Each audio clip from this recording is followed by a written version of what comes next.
कदति प्रजाश्रितमति श्रीगौरधामस्थिति साक्षात् श्रीप्रकृति कुशाङ्गविरति दोस्तो श्रीरूपै करति सनातनानति श्रीजीवतेजस्तति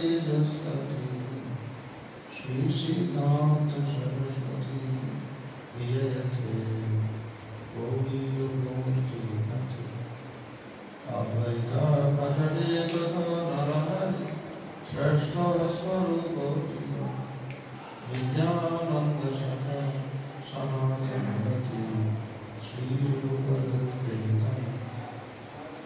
लक्ष्मी प्राणपते गदाधर रसोल्ला श्री जगन्नाथ गुरु सांगपांग सपन सदन सदैव देव सचिव ब्रह्मा देवानां प्रथमं संबभूव विश्वस्य कर्ता भुवनस्य सा ब्रह्मविद्या सर्वविद्या प्रतिष्ठा अथर्वाय ज्येष्ठपुत्राय नमः। आज मेरे जैसे शूद्र जी का जन्मदिन है, जन्म तिथि है, दिन का हिसाब देखा जाए तारीख के हिसाब से तो कल ही हो चुका है, तिथि है कृष्ण तृतीया। नक्षत्र अनुराधा था लेकिन अभी तो आज ज्येष्ठ पड़ गया, काल अनुराधा नक्षत्र अनुराधा। रात को समय जन्म हुआ था एक नर्सिंग होम में, डॉक्टर का दिया हुआ जो बर्थ सर्टिफिकेट है उसी में जन्म तारीख और समय तो लिखा रहता है ना।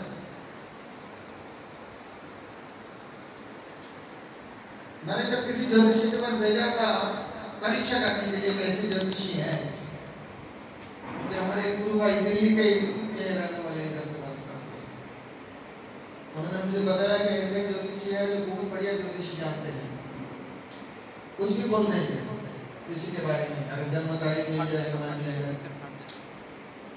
तो मेरा ज्योतिष में ऐसा नहीं कि विरोध भी नहीं रहा, आग्रह भी नहीं रहा, क्योंकि ज्योतिष जो है वेदांग है, वेदों के चक्षु माना जाता है, इसलिए झूठ तो है नहीं, सच्चाई है। परंतु मेरा उसमें कोई खास आग्रह नहीं था। मैंने बोला ठीक है, बहुत बढ़िया ज्योतिषी हो तो मेरा ये जन्म तारीख का समय ले जाओ और पूछो कब शादी होने वाला है इनका। तो वो जाके दिखा ज्योतिषी को, उन्होंने चक्र बनवाए और उसको और बना के मुझे देखा नहीं है, वो तो गया था दिल्ली आया था उसने और देख के बता दे इसका तो संन्यास होना है, ये तो गृहस्थी होना ही नहीं है, शादी होगा भी नहीं, हुआ भी नहीं, ऑलरेडी सन्यासी है। अब क्यों पूछ रहे हैं बात, इनका शादी आगे भी नहीं होने वाला है, ऐसे नहीं। मेरे को कुछ आश्चर्य लगा था, क्या ऐसी बात है कि मैं किसी समय जन्मा हूँ और उसी से निर्दिष्ट हो गया, डेस्टाइन्ड हो गया मुझे सन्यासी बनना है। ऐसा तो किसी माँ बाप भी नहीं सोचते कि मेरा बेटा सन्यासी बनेगा कि गृहस्थी बनेगा कि क्या होगा। और भी मेरे बारे में बहुत कुछ बता दिया। तो बाद में मैंने थोड़ा अनुसंधान किया तो पता लगा कि ज्योतिष शास्त्र में ऐसे कुछ है देख के पता दे सकते हैं इनका सन्यास योग है कि नहीं, विवाह योग है कि नहीं, भक्ति करेंगे कि नहीं। भक्ति तो फिर निर्मात्राधिकार आज ही पूछ रहे थे कि अब प्रारब्ध से क्या भक्ति होती है, मैंने बोला नहीं, भक्ति प्रारब्ध से होंगे ऐसी कोई जरूरी नहीं है, और ना ही भक्ति जेनेटिकल है, नहीं है। भक्ति भगवत भक्त संगेन परिजायत, भक्ति के जन्म कहाँ से हुए? भगवत भक्त के संगों से।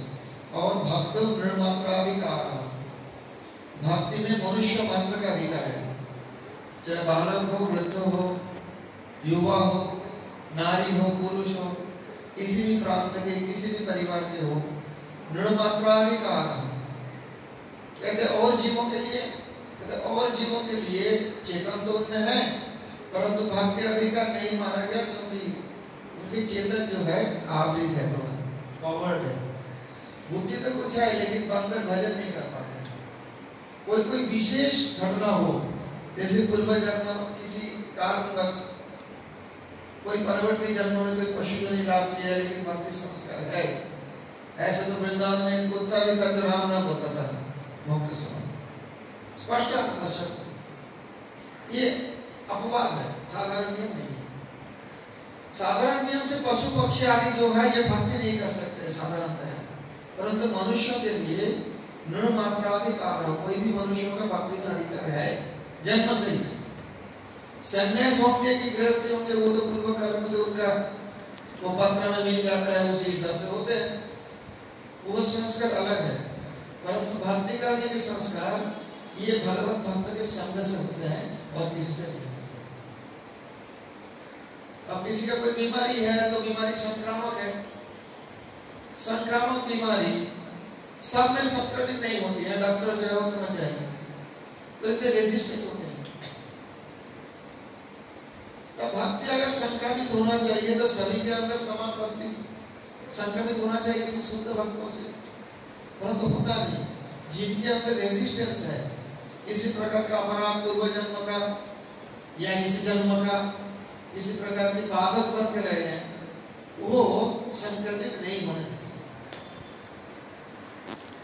भक्ति जो है भगवत भक्त के हृदय से सरल जीव, निष्कपट जीव के हृदय में संक्रमित होता है। ये भक्ति प्राप्ति के एकमात्र उपाय है, दूसरा कोई उपाय नहीं है। हमारे आचार्य के सिद्धांत है, चाहे 1000 कर्मकांड करो, जैसे हमारे श्रीमद आश्रम महाराज ने बताया, कितना वेद पढ़ लो, कितना प्रवचन कर लो, कितना विचार कर लो, कितना तीर्थाटन कर लो, बिना गौरव प्रिय पाद सेवा वेदांत दुष्प्राप्य पदम। हमारे परंपरा में ब्रह्मा जी की परंपरा है, ब्रह्मा जी सर्वप्रथम ये मंत्र प्राप्त किए थे भगवान श्री कृष्ण से, भगवान श्री कृष्ण के बांसुरी ध्वनि से। वो बांसुरी ध्वनि ब्रह्मा जी के कानों में ब्रह्म गायत्री के रूप में, काम गायत्री के रूप में प्रवेश किया। अर्थात ब्रह्मा जी के सर्वप्रथम पंचरात्रि संस्कार प्रदान करने वाले भगवान श्री कृष्ण हैं। इसलिए हमारी परंपरा में हम कहते हैं श्री कृष्ण ब्रह्म देवर्षि वादरायण संज्ञा श्रीमद्व श्रीपद्मनाभ श्रीमन्निहरि माधव। और ब्रह्म देवर्षि वादरायण, ब्रह्मा जी से नारद जी, नारद जी से व्यासदेव, व्यासदेव जी से मध्वाचार्य। कोई प्रश्न उठाते हैं, मध्वाचार्य तो बहुत परवर्ती समय के थे, व्यासदेव जी तो बहुत पुराने हैं। अभी नहीं, पहले भी ये प्रश्न उठाया गया था। वास्तव में मध्वाचार्य जी अच्युत प्रेक्षक नाम के एक सन्यासी से दीक्षा सन्यास आदि ग्रहण किए थे, परंतु मध्व संप्रदाय में, हमारे जो मूल संप्रदाय मध्व संप्रदाय है, कहीं भी अच्युत प्रेक्षक हो या उसी परंपरा को के गुरु परंपरा रूप से लिखित नहीं करेगा। ये बात का विचार हुआ था काशी में, साक्षात विश्वनाथ महादेव के समक्ष। 7 पुरी में सर्वश्रेष्ठ काशी है। अब कहते हैं मथुरापुरी तो श्रेष्ठ है, काशी कहते श्रेष्ठ हो गया। इसलिए काशी श्रेष्ठ है कि भगवत भक्त के, भागवत के पुरी है, बाकी सब भगवान के निवास स्थान है। काशी जो है श्रेष्ठ भक्त के निवास स्थान है। वृंदावन में मारो, मुझे कान में कोई मंत्र देने के लिए नहीं आएंगे, गुरु जी दे होंगे और अंतिम समय स्मरण कर पाओ तो उधर हो। परंतु काशी में जो मरते हैं, कैसे भी जीव हो, परम दयाल विश्वनाथ जी ने उनके कान में राम नाम मंत्र देकर उनको उद्धार कर देते हैं, तो श्रेष्ठ कौन है? इसलिए भागवत में देखना, यथा काशी अनुत्यम, द्वादश स्कंद के जो 13वां अध्याय है उनमें कहते हैं जिस प्रकार काशी अनुत्तम है, जिस प्रकार गंगा श्रेष्ठ है नदी में, भागवत पुराण ऐसे पुराण में श्रेष्ठ है। क्षेत्राणाम चैव सर्वेषां यथा काशी अनुत्तम, जितने सारे क्षेत्र है, तीर्थ क्षेत्र है, उनमें काशी के समान अनुत्तम है। अनुत्तम मतलब उससे उत्तम को जाएंगे। कारण यह है कि भगवत भक्तों का धाम है, महादेव का धाम है। कोई भी मरे तो महादेव उद्धार कर देंगे, लेकिन भगवान के इतना जरूरी नहीं पड़ जाए आने को। अब बहुत सारे प्रश्न होते हैं कि भगवान क्यों जीव को कष्ट में डालते हैं? सृष्टि नहीं करते तो कोई बात ही नहीं होती। सृष्टि नहीं करते, ना माया, ना रहता बांस और ना बजे बांसुरी, क्यों सृष्टि किया है? जीव को माया में डाल दिए। हमारे पूर्वजों ने कहते इसलिए सृष्टि की है कि अगर माया में हम नहीं पड़ेंगे तो भगवान के पास भी कभी नहीं जा पाएंगे। एक तो जीव को जड़ बना के कहीं रख दो, क्या मतलब है? जीव का स्वतंत्र इच्छा है क्योंकि चेतन है, वही भी चेतन हो तो उनकी इच्छा ये स्वाभाविक रूप से रहेगा। अब इच्छा को हम किस प्रकार प्रयोग करते हैं, उसी स्वतंत्रता का सदुपयोग करते हैं, दुरुपयोग करते हैं, इस पर हमारी डेस्टिनी निर्भर करते हैं, हमें कहाँ जाना है, हमारे जो भविष्य। मनुष्य जन्म प्राप्त करके हमें बहुत बड़ा सुंदर मिल गया, क्योंकि जन्म मात्र से हमें भक्ति का अधिकार तो है, जैसे भी कहते हैं ना, और वो वास्तवता भी है। हर बच्चे के लिए शिक्षा का अधिकार होना चाहिए। अरे वास्तवता है, सरकार का जिम्मेदारी है कि हर बच्चे शिक्षित हो, जहां तक पढ़ सके। ये जरूरी नहीं है कि सभी पीएचडी करेंगे, लेकिन कोई जिनको जहां तक हो शिक्षा का अधिकार तो हर बच्चे को होना चाहिए। ऐसे ही भक्ति का अधिकार हर मनुष्य को है और सुयोग उसमें उनको देना चाहिए। सिर्फ कहने से नहीं होगा, शिक्षा का अधिकार हर बच्चे को शिक्षा का अधिकार है। सरकार का जिम्मेदारी होता है हर गांव में, हर क्षेत्र में, हर मोहल्ले में स्कूल खोला जाए। अगर नहीं खोले तो सरकार को बेकार माना जाएगा, अकर्मण्य माना जाएगा कि नहीं? सरकार का कर्तव्य होता है, बच्चे को तो शिक्षा का अधिकार है, सुयोग तो प्रदान करेंगे, स्कूल तो करना है। तो हमारी ये जो परंपरा है, श्री कृष्ण ब्रह्मदेव ऋषि बादरायण संजय का, हम लोग गुरु बनने का अपराध मानते हैं। गुरु अपने को नहीं कभी सोचना चाहिए, गुरु बनना नहीं चाहिए, हमारे परम गुरुदेव जी कहते हैं। और ये बात भी कहते हैं परम गुरुदेव जी ने, ये उनका व्यास पूजा हुआ था उस समय मेरे ख्याल से चटक पर, और वो प्रवचन प्रभुपाद स्मारिका में अनुवाद करके प्रकाशित किया गया हिंदी में, आप लोग देख लेना। तृतीय वर्ष, चतुर्थ वर्ष, इसको सुनने आपके 25 वर्ष। कहते हैं फिर वैष्णव तो किसी को शिष्य नहीं करते हैं, क्यों? कि वैष्णव जिस लोक को देखते हैं वह गुरु ही गुरु है। ये संसार की तरफ हम देखेंगे तो संसार में सब जड़ वस्तु है, मैं चेतन हूं, मैं उनसे श्रेष्ठ हूं, ऐसा अभिमान आएगा। परंतु वैकुंठ लोक जो कोई देखेंगे, गोलोक जो कोई देखेंगे, वहाँ हर धूली कण जो है भगवान की क्षण शक्ति का प्रकाश है। मैं तटस्थ शक्ति, वहाँ पूर्ण शक्ति, वहाँ पूर्ण शक्ति है। तो वैकुंठ की एक एक धूली कण भी मेरे गुरु होने की योग्य है। जब श्री सिद्धार्थ जी कहते थे लैंड ऑफ गुरुस, वो तो गुरु कैसे नहीं है इसका? तो जब वैकुंठ देखेंगे वो अपने को गुरु कैसे मानेंगे, किसी को शिष्य कैसे कहेंगे? तो प्रभुपाद जी कहते हैं वैष्णव किसी को शिष्य नहीं करते, परंतु वृक्ष से बीज होते हैं और उसी बीज से भी नया वृक्ष उत्पन्न होता है। ये संसार का नियम है। अगर कोई वृक्ष बोले मैं बीज उत्पन्न नहीं करूं, ये बीज से नया वृक्ष नहीं हो, तो इसलिए वैष्णव दीक्षा नहीं देने से परंपरा बंद हो जाता है, स्कूल सारे बंद हो जाएंगे। कोई कहते मैं टीचर नहीं हूँ, मेरे से इतने बड़े बड़े टीचर हैं, मैं प्राइमरी स्कूल का टीचर होने की योग्य हूँ, तो कौन सी योग्यता है? पहले तो प्राइमरी स्कूल का टीचर कोई ग्रेजुएट भी नहीं मिलता, कोई हायर सेकेंडरी पास किया उनका भी मिल जाता था नौकरी, होता था कि नहीं? अभी भी मेरे ख्याल से ग्रेजुएशन ही ऐसे कुछ देखते होंगे। परंतु उनसे भी तो बहुत बड़े बड़े विद्वान हैं, बहुत बड़े बड़े पढ़े लिखे, तो बोलेंगे मैं तो कुछ नहीं, मैं कैसे गुरु बनूं, कैसे मैं बच्चों को सिखाऊं? तो चलेगा स्कूल? तो बच्चों को शिक्षा का सुयोग दिया जाएगा क्या? नहीं।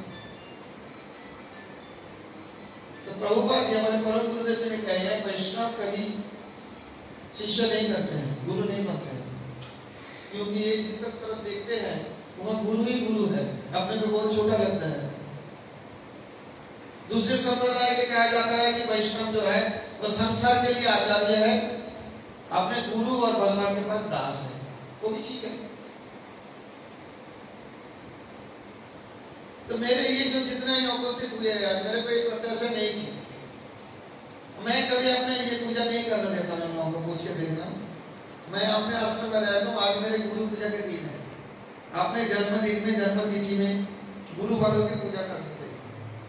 मैं तो पूजा करने में असमर्थ हूँ, थोड़ा पवित्र भी हूँ, इसलिए हाथ जोड़ के उनके प्रति प्रणाम करते हुए सारे गुरु वर्गों, बड़े बड़े वैष्णव के चित्र हमारे श्रीमद आश्रम महाराज जी लगा के रखे हैं। ये हमारे सारे पूज्य हैं, सारे गुरु वर्ग हैं, और जितना यहाँ बैठे हैं ये भी मेरे गुरु वर्ग हैं। क्योंकि मुझे हरि कथा कीर्तन के लिए प्रेरित करते हैं। श्रोता नहीं है तो मैं कीर्तन किसके सामने करूंगी? तो जो मुझे हरि कथा कीर्तन करने देते हैं, करने के लिए प्रेरणा देते हैं, वही तो गुरु होते हैं। जो मुझे हरि कथा पढ़ाते हैं वही तो गुरु है ना। जो मुझे हरि कीर्तन कराते हैं वही तो गुरु का काम है ना। तो हमारे परम गुरु जी कहते थे सब मेरे गुरु वर्ग हैं। हम लोग पूछ सकते हो कि उसको कैसे लिया, अपने चरण कैसे धुलवाया? तो गुरु महाराज जी ये मायापुर के जो प्रसंग बता रहे थे, हमारे श्रीमद भक्ति भाई वासव महाराज जी, मैं गुरु जी के पास ही था, मैं ऐसे चांगल ही डोला रहा था मेरे ख्याल से, यहाँ तक याद है मायापुर में जब गुरु जी का 100 वर्ष का प्रारंभ हुआ था 97 तो कुछ जब गीता लीला परमेश्वर गुजरात अभिचंद महाराज जी भी उपस्थित थे, गीता लीला परमेश्वर गुजरात भक्ति वाला तीर्थ महाराज जी भी वहाँ उपस्थित थे, और भी बहुत सारे आए थे पूजा करने के लिए। तो गुरु महाराज जी ने एक बात सिखाई, 2 बात पते जो मेरे लिए अवॉइड करना बहुत मुश्किल हो गया। मैं वचनों से बद्ध हूँ, क्योंकि उसी प्रवचन में गुरु महाराज जी ने, आपको अभी अवेलेबल है उसमें नेट में आप देख सकते हैं, यूट्यूब में 2 ही शिष्यों का नाम लिए थे। 2 शिष्यों का नाम लिए थे, इसलिए कि देखो आप लोग इन दोनों से हरि कथा श्रवण करना। तो उनमें एक नाम मेरा भी था। तो क्या करूं? हरि कथा कहने के लिए मैं मजबूर हूं। और दूसरी बात गुरु महाराज जी सुनाए उसी प्रवचन में, कहते हैं देखो ये जो फूल मेरे ऊपर डालते हैं ना, मैं तो कुत्ता हूं, अपने गुरु का कुत्ता हूं, गुरु वर्गों का कुत्ता हूँ, गुरु परंपरा के कुत्ता हूँ, रूपानुगों के कुत्ता हूँ। मैं तो अपने कैसे मानता हूँ। तो गुरु महाराज जी बताया मैं गुरु के कुत्ता हूँ, गुरु के चरणों में बैठा हूँ। तो हमारे गुरु जी को सब पुष्प अर्पण कर रहे, 2-4 फूल कुत्ते के ऊपर गिर जाता है। अगर कुत्ता मान लिया कि मेरे को पूजा कर रहे तब तो उसका है, ये सब मेरे गुरु को पूजा कर रहे हैं। गुरु महाराज जी कहते थे प्रभुपाद को पूजा कर रहे हैं, चलो गौर किशोर बाबा जी महाराज की पूजा हो रही है, चलो भक्तिनाथ ठाकुर की पूजा हो रही है। मैं तो मानता हूँ कि मेरे सारे गुरु परंपरा की आप लोग पूजा कर रहे हो, और मैं उनके चरणों में कुत्ता के जैसे बैठा हूँ, और भोंकने का आदेश तो गुरु जी ने दे के लाके इनको भोंकना पड़ेगा, इनसे हरि कथा सुनो। और एक गुरु भाई थे हमारे, अभी है वो भी, उनके नाम भी बोले थे, उनका नाम था कृष्ण शरण प्रभु, बाद में उनका संन्यास हुआ गुरु महाराज जैसे भक्ति शरण दामोदर महाराज, वर्तमान समय में उनका नाम है। तो पता ही मजबूरियां क्या करो। अब ये बोल रहे थे पंचामृत से चरण अभिषेक करना, ये सब नहीं करना। हमारे गुरुजी 97 तक ये करते नहीं किया, आपने भी तो देखे होंगे, आश्रम महाराज ने देखे होंगे, नहीं करते। उतना अभिमानी नहीं बन पाऊंगा, क्योंकि मेरे चरणों में कोई ले तो अपराध होगा मेरे को। लेकिन हाँ, गुरु के कुत्ता रूप से उनके चरणों में बैठा रहूंगा। कोई पुष्प फेंके तो मेरे पर भी 2-4 गिर जाएगा गुरु जी के चरणों से चिटक कर, और कोई प्रतिवादी आए तो भोंकने के लिए तो मैं तैयार, छोड़ेंगे नहीं। हमारे गुरु जी को, हमारी परंपरा को, हमारे गुरु वर्गों को अगर कोई आगे किसी प्रकार से निंदा करे, चर्चा करे, विरोधी बात करे, तो मैं तो कुत्ता, मैं तो भोंकने को छोड़ूंगा नहीं, खूब भोंकूंगा, पूरे संसार को सुना के भोंकूंगा। एक बात किसी किसी को याद है, मैं कहना नहीं चाहता हूँ, पुरानी बात नहीं कहना चाहिए। एक बार तो भोंकने के कारण मेरे जीवन में ही शंका आ गया था कि मेरी मारी तो नहीं। मुझे नेट में एक पत्र मैंने लिखा था किसी को उद्देश्य करके, जो कि हमारे गुरु वर्गों को, हमारे पूज्य वैष्णवों को निंदा किया था। तो उसी से तो बहुत ने बोला आप क्यों बीच में पड़े हो, आपको क्या मतलब है? मैंने बोला भोंकना मेरा धर्म है। मेरे गुरुजी ने बताया तुम्हें भोंकना पड़ेगा, चुपचाप नहीं रह सकते। तो आज इतने गुरु वर्ग आए हैं मुझे आशीर्वाद देने के लिए, मुझे हरि कथा कहने के लिए, प्रेरित करने के लिए। ये तो मैं अपना परम सौभाग्य मानता हूँ। और दुर्भाग्य ये मानता जीवन से और 1 साल मेरा कट गया। अब मैं सीनियर सिटीजन होने जा रहा हूँ। 1 साल और गया।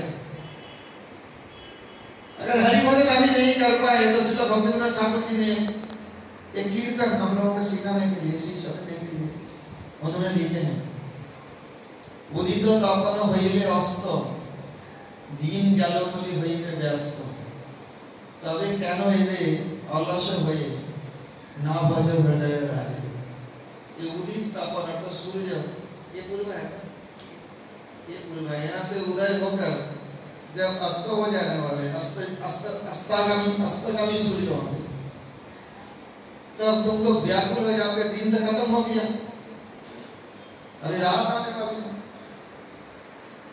तो अभी समय रहते रहते जब दिन है तभी क्या अलस भैया आलसीबाजी करके अपने हृदय के जो सम्राट है, जो सबसे निकट है, जो सबसे प्यारे है, जो सबसे प्रियतम है, उनको भजन सेवा क्यों नहीं करते?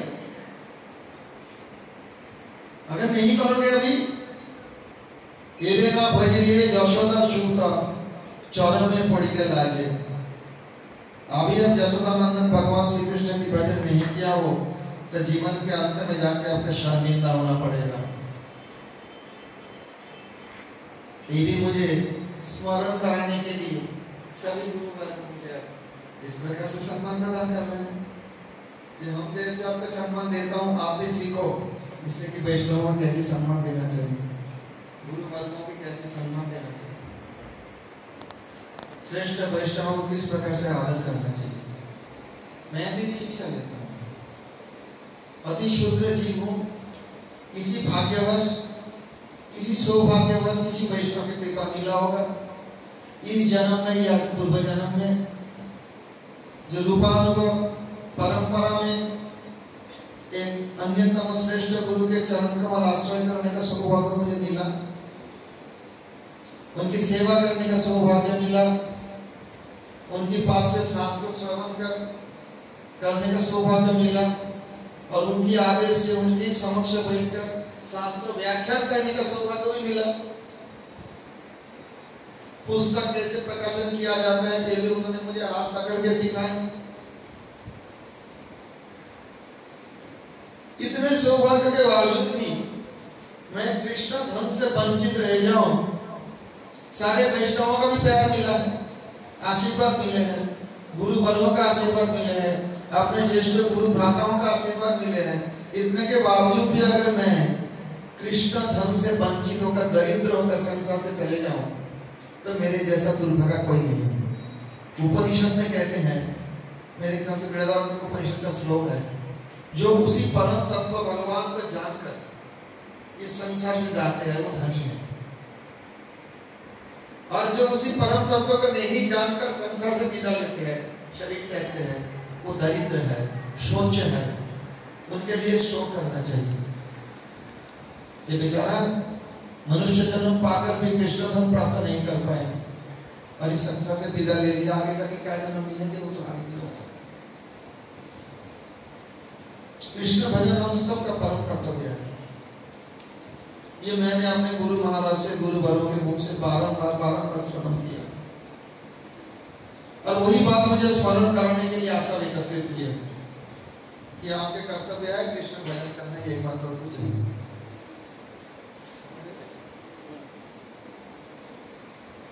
तो हमारी ये जो महान रूपानुग परंपरा है, इनकी विशेषता के बारे में कुछ दिन पहली चर्चा हुई थी वहाँ हिमाचल में। कोई उपस्थित थे, वो सब नहीं थे और कोई नेट के माध्यम से सुने हैं। तो रूपानुग धारा जो है ना, ये तो नहीं कह सकता हूँ कि हम ही एकमात्र श्रेष्ठ है, बाकी सब निकृष्ट है, वैष्णव, ऐसी बात नहीं है। कोई भी वैष्णव हो, चाहे रामानुज संप्रदाय से हो, चाहे माधव संप्रदाय से हो, चाहे विष्णु स्वामी संप्रदाय से हो, चाहे निम्बालिक संप्रदाय, सभी श्रेष्ठ है, क्योंकि अपने अपने भाव से सभी भगवान के एकांत भक्ति में लगे हुए हैं। परंतु रूपानुग का जो वैशिष्ट है, जो विशेषता है, बहुत बड़ा अंतर यह है कि बाकी सभी ने तत्वों की पूजा करते हैं और तत्व तो देखा जाए तो भगवान विष्णु, भगवान रामचंद्र, भगवान नृसिंहदेव, कृष्ण में कोई अंतर नहीं, तत्व की पूजा होती है। परंतु श्री विश्वनाथ चक्रवर्ती कहते हैं हमारे रूपांतर संप्रदाय में रस की उपासना होती है, इसलिए रस तत्व के बारे में हमारी चर्चा कुछ ज्यादा है। इसका मतलब ये नहीं समझना कि हम सर्वश्रेष्ठ है बाकी निकृष्ट है, ऐसे अपराध हो जाएगा। हमारी जो उपासना है रसोपासना है, इसलिए रसोतत्व के विचार से कहा जाता है कृष्णस्तु भगवान स्वयं, भगवान कृष्ण मूल तत्व है, बाकी उनके अंश है, इत्यादि कहा जाता है। इसमें कोई हम कभी कभी अपराध कर बैठते हैं, या कोई भगवान रामचंद्र के उपासक है, हम कभी ना सोचे कि हमसे नीच है या कम है या हमारे गुरु वर्ग से कम है, ऐसा नहीं सोचना चाहिए, बिल्कुल नहीं। क्योंकि उस जगत में ऊंचा नीचा के विचार नहीं होते हैं। जो दास्य भाव से भगवान की सेवा करते हैं वो भी श्रेष्ठ है, जो सख्य भाव से सेवा करते हैं वो भी श्रेष्ठ है, और जो मधुर भाव से भगवान सेवा में लगे हुए हैं उस जगत में वो भी श्रेष्ठ है। परंतु हमें अगर उसी लक्ष्य को प्राप्त करनी है, तटस्थ विचार करना होगा। अपने को एक तटस्थ स्थिति में, न्यूट्रल स्थिति में रख के विचार किया गया। और हमारे पूर्वाचार्य ने ऐसे विचार करके श्रेष्ठ ये निर्णय लिया कि रूपानुगो में जो भगवत सेवा और भगवत प्रीति कामना है, जो विचार है, जो रस तत्व है, जो रस प्रस्थान है, ये और संप्रदाय में नहीं है। ये बात सत्य है और हम परम सौभाग्यवान हैं कि हम रूपानुगत धारा में स्थित हैं। और मैं सभी गुरु वर्गों से, आज तो गुरु वर्ग की पूजा करने के दिन है, जन्मदिन के दिन अपने गुरु वर्ग की पूजा करनी चाहिए। और एक दीपक में जैसे दिवस लिखा हुआ है, एक थाली में जितना साल जिया हुआ तक खत्म हुआ उतना भक्ति सजा के ठाकुर जी की आरती करना चाहिए। जो ठाकुर जी इतना जीवन तक गए, इतना साल तक गए हैं, और आगे जितने आए आपके चरणों में नौचावर हो, क्योंकि जावत आचे प्राण देह आचे शक्ति तावत करो कृष्ण पाद पद में भक्ति। जब तक प्राण है और शरीर में शक्ति है, तब तक कृष्ण पाद पद्म में भक्ति करनी चाहिए। ये हमारे गुरु वर्ग, सारे वैष्णव वृंद, पूर्वाचार्य सभी का एक मत है। इनमें न तो कोई माधव है, न तो कोई रामानुज है, न तो कोई स्मार्त है, न कोई वैष्णव है, न कोई निम्बार्क है, न कोई गौड़ी है, सब एक मत है। जितना दिन प्राण है, प्राण चले जाने के बाद तो फिर क्या करें पता नहीं। और जब तक शरीर में शक्ति है, सामर्थ्य है, नाम करने की शक्ति हो, नाम करते रहो। तो सभी वैष्णवों के चरणों में मेरे सभी गुरु वर्ग आज मुझे आशीर्वाद देने के लिए उपस्थित है। मैं बहुत कृतज्ञ हूँ, सभी के प्रति अपने कृतज्ञता प्रकाश करता हूँ। ये श्रीमद भक्ति वैभव आश्रम महाराज ने ऐसे आयोजन करके मुझे भी पता नहीं, बताया भी नहीं मुझे, मैं पहले ही माना करते थे, क्योंकि आप लोग तो मुझे और चक्कर में डाल रहे हो। इससे तो मुझे और ज्यादा सिंसियर होके हरि कीर्तन करना पड़ेगा। मैं तो आलसी हूँ, आराम से बैठे रहता हूँ साउथ इंडिया उत्तर प्रदेश में अपने आश्रम में एसी लगा के, कोई मतलब नहीं, ठाकुर जी का आरती होकर बस उतर रहा हूँ। परंतु आप सब मिलके ये जो कर रहे हो ना, ये मुझे जबरदस्ती कीर्तन के भक्ति करा रहे हो, और ऐसे ही कराते रहे ना। सभी के चरणों में प्रार्थना है किसी दिन मुझे कृष्ण धन मिल जाए। वंशा कल्पतरु कृष्ण पादितान हम पावने वैष्णव। आप जी का समय हो गया, उसके बाद सब प्रसाद पाएंगे, प्रसाद लेकिन मेरा झूठा किसी का नहीं है, किसी कुत्ते का झूठा नहीं लिया जाता है, गुरु वर्ग का झूठा भगवती का